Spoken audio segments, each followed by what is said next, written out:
the summer of 2023, I came into possession of an expansive collection of work and research compiled by Norm Parker in the 4 years preceding his disappearance. The work, housed within a leather box, was listed by an anonymous seller on an online auction site. It was accompanied by a note. Parker explains he has spent 4 years researching and collecting evidence to suggest the existence of a great ape dismissed as a cryptid by Western primatologists, the Orang Mawas.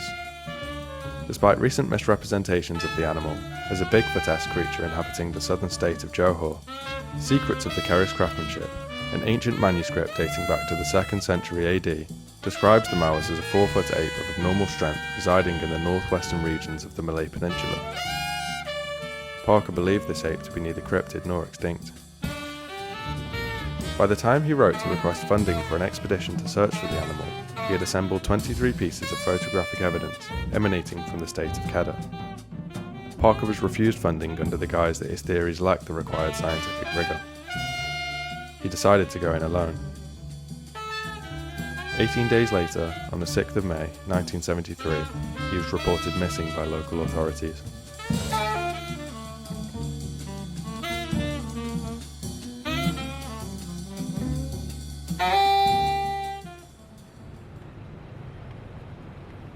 Parker had set up camp in a jungle clearing 2 hours east of Alor Setar.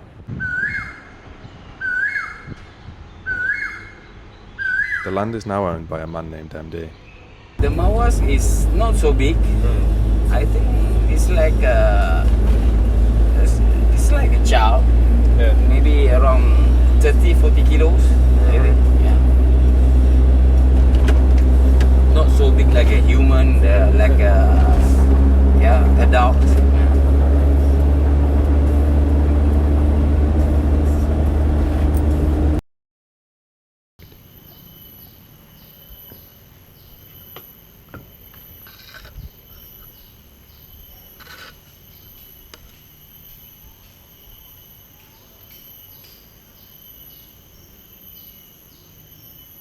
Routine is important in the jungle, for the days lose their form here. Therefore, each morning after breakfast, I would fix the TV aerial which had been tampered with by monkeys in the night. At 7 I would bathe, dry off, and get dressed for a day of searching. My equipment was complex, and it needed to be should I have any hope of unearthing evidence for the whereabouts of Parker. Upon my arrival, I discovered I would be sharing the clearing with 3 other men: Tono, Buddy, and John.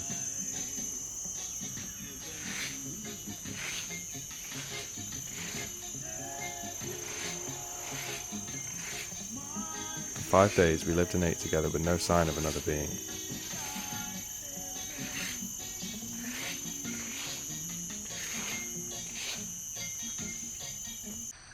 It was on this 5th day that I began to ponder the absurdity of my task. What was I really hoping to unearth here? The man I was looking for had not been heard from in over half a decade. It dawned on me that my mission was as doomed as Parker's.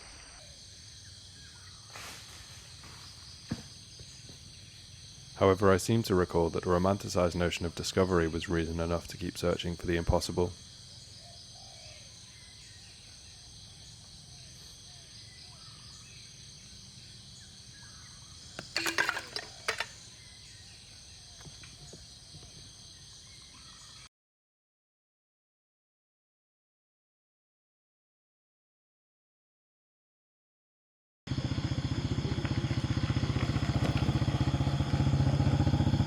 MD arrived at midnight.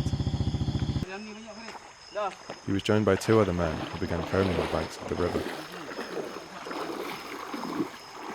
They told me they were searching for the Chano. I took this to be another name for the Mawas. I remembered an account from Parker's files, a sighting of the Mawas on the banks of the same river the men were searching now.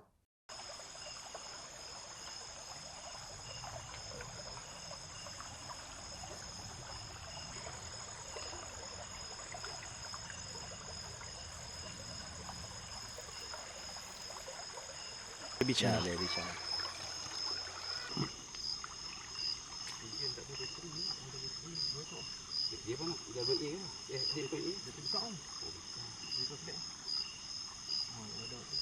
To my dismay, the channa they hunted for was not an ape, but a fish.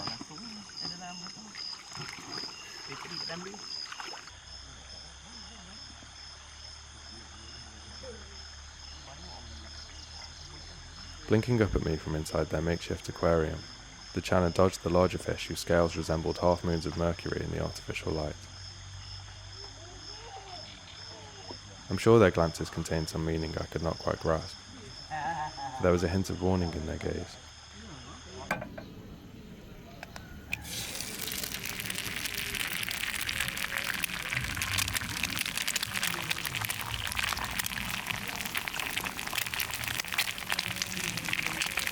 The following morning, a local fruit farmer appeared in the clearing with a rifle.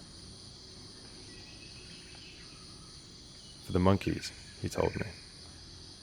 I asked if he meant the Mawas, but it was the long-tailed macaques he referred to. He said they would destroy the fruit in his farm when they're not scared off. With these encounters leading nowhere, I realised I would have to step up my attempts to discover evidence myself. I decided I needed a telescope.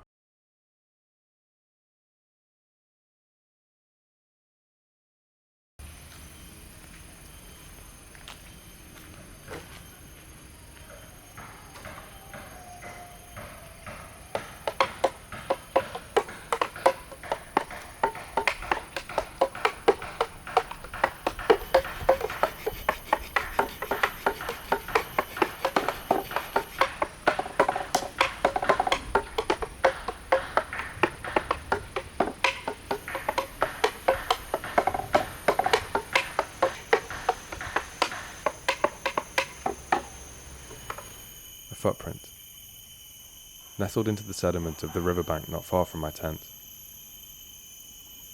This is one of the photographs assembled by Parker in the years preluding his disappearance. There is no denying its resemblance. I photographed the print, for a photograph is undeniable empirical evidence. It would seem that things were beginning to look up, for the next morning a stranger arrived in the clearing with new information. He claimed his father had been acquainted with my elusive zoologist and handed me a letter with an unmistakable signature. It was dated 14th of May, 1973. The letter was barely comprehensible. Parker speaks of snakes building nests in his mind and escaping to a place named Klang to meet the man with the spotlight. Klang is mentioned numerous times in Parker's research, namely for the large amount of mysterious Iron Age tools found in the region. These tools are known as Orang Mawas, translating literally to bones of the Mawas.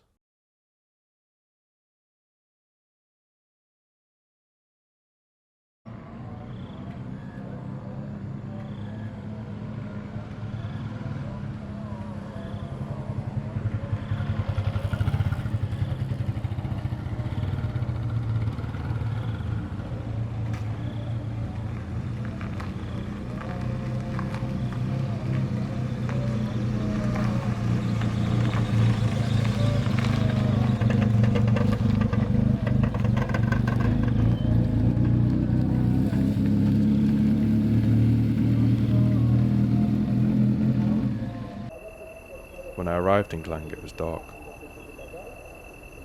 I wandered for hours, searching for anything that might remind me of something I had read in Parker's files.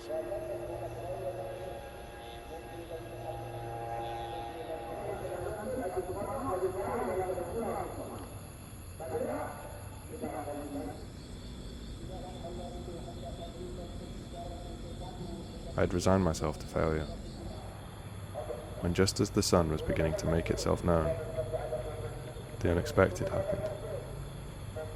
I found him, clearing shrubs in his garden, the man with the spotlight. But as I moved closer, I realised this man was far too young to have been acquainted with Parker.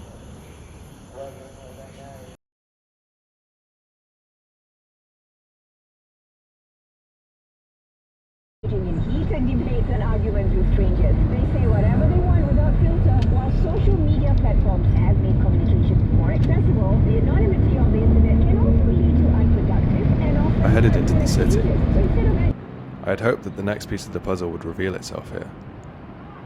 But time does not slow for the patient searcher, and as the days slipped by, my thoughts raced like greyhounds round the same muddy track. How long could this obsessive search for the near impossible have continued? I remembered those letters in which you declared you'd rather die than admit defeat. Had the fear of returning empty-handed forced you back into the jungle? Or were those claims more than masculine hyperboles? I voiced these thoughts to the only person who would listen. A security guard with nothing better to do.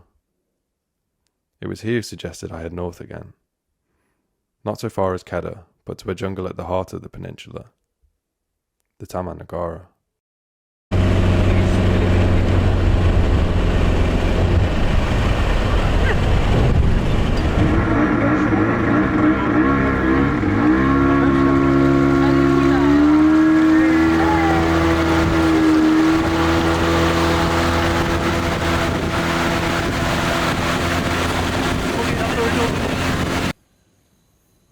Upon my arrival in a small village on the edge of the jungle, I continued my inquiries.